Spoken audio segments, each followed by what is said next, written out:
Bugünkü dərsimiz Böyük Britaniyadır. Böyük Britaniya Birinci Dünya müharibəsindən sonraki dövrlərə aiddir. Müharibədən qalib çıxsa da ölkəyə böyük ziyan dəymişdi. Müharibədən əvvəl iqtisadiyyatın baş verən durğunluq və böhran müharibədən sonra daha da barıq şəkildə özünü göstərdi. Müharibə dövründə İngilis mallarının ixracı azaldı, ixrac isə artdı. İngiltərə də xarici dövlətlərdən borc almağa məcbur oldu və İngiltərə sənaye məhsulları üçün xarici bazarın çoxunu itirdi. Müharibədən sonra kömür, polad, toxuculuq sahələri tənəzzülə uğradı və işsizlik artdı. İngiltərə borc verən ölkədən borc alan ölkəyə çevrildi. Bu isə verginin artmasına, inflyasiya və bahalığa səbəb oldu. Sənaye və kapitalın təmərküzləşməsi daha da sürətləndi. Kiçik və orta müəssisələrin sıradan çıxması nəticəsində iri sənaye müəssisələri artdı. Sosial-iqtisadi çətinliklər ölkədə siyasi vəziyyəti daha da dərinləşdi və tez-tez hökumət böhranları baş verdi. İndi baxaq bu böhran zamanı seçilən hökumətlərə. Lloyd George'un koalisiyalı liberal hökuməti 1918 və 1922-ci ildə hakimiyyətdə olmuşdur. Lloyd George başçılıq etdiyi liberal hökumətin xarici siyasəti başlıca istiqamətləri birincisi müstəmləkə münasibətləri. Lloyd George müstəmləkə münasibətlərini imperiya siyasətini imtina etməyə tərəfdar idi. Lakin mühafizəkarlar bu addımları Böyük Britaniya dünyadakı nüfuzuna zərbə kimi qiymətləndirdilər və mühafizəkarların əks təbliğatına çevrilən bu məsələ liberal qətiyyətin göstərməkdən çəkinirdilər. İkincisi türk torpaqları sahib olmaq idi, lakin Mustafa Kemal'ın başçılıq etdiyi azadlıq hərəkatı bu siyasəti iflasına uğratdı və bu uğursuzluğa görə də Lloyd George hökuməti parlamentdə müxalifətin və öz partiyasının tənqidi ilə üzləşdi. Daha sonra 1922-ci ildə mühafizəkarlar hökuməti hakimiyyətə gəldi. 1922-ci ildə Lloyd George'un istifa verməsi ilə liberalların koalisiyalı hökuməti süqut etdi. Yeni seçkilərdə mühafizəkarlar qalib gəldi, lakin mühafizəkarlar verdiyi vədləri yerinə yetirə bilmədilər.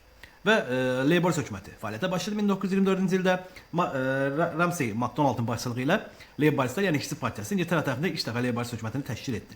Labouristlər sosial sahədə verdiyi bir çox vədləri yerinə yetirə bilmədi, hökumət böhranı yarandı, nəticədə MacDonald istifa verdi. Sosial-iqtisadi problemlər onların növbəti seçkilərdə Labouristlərin məğlub olmasına səbəb oldu. Mühafizəkarların hakimiyyəti yenidən 1924 və 29-cu illərdə yenidən hakimiyyətə gəldilər. Mühafizəkarlar milli istehsalı artırmaq üçün gəlir vergisini azaltdı. Mühafizəkarların islahatı ölkə iqtisadiyyatının inkişafına səbəb oldu və sənaye məhsulunun istehsalı müharibədən əvvəlki səviyyəsinə çatdı. Bütün bunlara baxmayaraq ölkədə sosial ziddiyyətlər ağır idi və hökumətin sosial təminat haqqında proqramı ilə pensiya yaşı endirildi və imkansızlara sosial müavinət verildi. Ancaq hökumətin sərt büdcə siyasəti keçməsini yenicə bəhrəsini verməyə başlayan inkişafı ləngitdi. Sosial ziddiyyətlərin kəskinləşməsi ilə bir çox sahələrdə tətil hərəkatları başladı və 1926-da kömür sənayesində başlayan tətil digər sənaye sahələrində də yayıldı. Bu İngiltərə tarixində ilk ümumi tətil idi və 1927-də parlamentin qəbul etdiyi qanunla tətil və nümayişlər qadağan olundu. Mühafizəkarlar hökumətinin xarici siyasətinin İngiltərənin beynəlxalq siyasi və maliyyə mövqelərinin yüksəlməsinə yönəlmişdi. Bununla da İngiltərə ABŞ-la yanaşı dünya maliyyə liderlərindən biri oldu. Mühafizəkarların uğursuz daxili siyasəti onların 1929-da seçkilərdə məğlub olmasına səbəb oldu və MacDonald başçılığı ilə ikinci Labourist hökuməti quruldu. 20-ci əsrin 20-ci illərində İngiltərənin iqtisadi inkişafı başlıca xüsusiyyətləri bağlı olduğu amillər kapital ixracının artması, beynəlxalq bank əməliyyatlarının səmərəlinin aparılması və əvvəlki dəniz nəqliyyatının sahib olması idi. İkinci Labourist hökumətinin dövrünə baxaq 1929 və 31-ci illərdə işsizliyə qarşı mübarizə istiqamətini seçmişdi. İş yerləri yaratmaq üçün köçürmə siyasəti həyata keçirilirdi və sosial sığorta sisteminin tətbiqinin nəzərdə tutulması təşkil edildi. İkinci Labourist hökuməti bu proqramlar radikal addımlardan çəkinir, digər partiyalarla ümumi razılıq əsasında tədbirlər keçirildi.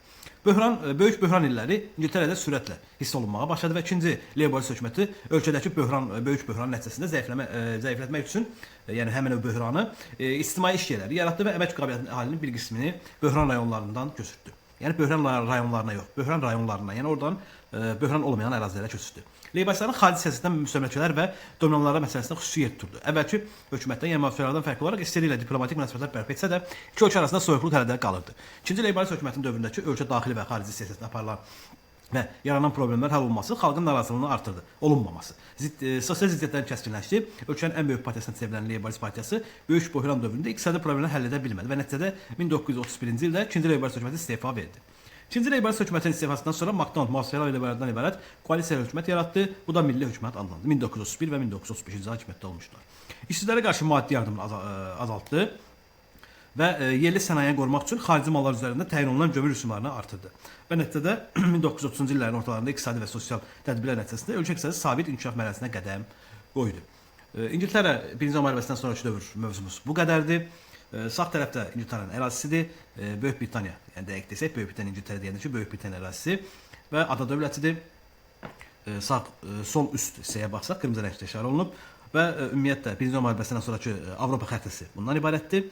Bir də bu xəritəmiz var. Burada da yəni Baxsaq yenə Birinci Dünya müharibəsindən sonrakı dövrdə İngiltərənin sahib olduğu, Britaniyanın sahib olduğu ərazilərdir və Birinci Dünya müharibəsindən sonra məğlubların və qaliblərin ümumi əraziləri bunlardan ibarətdir. Ümidvaram sizin üçün maraqlı ola bilər. Oldu, sizə uğurlar arzulayıram.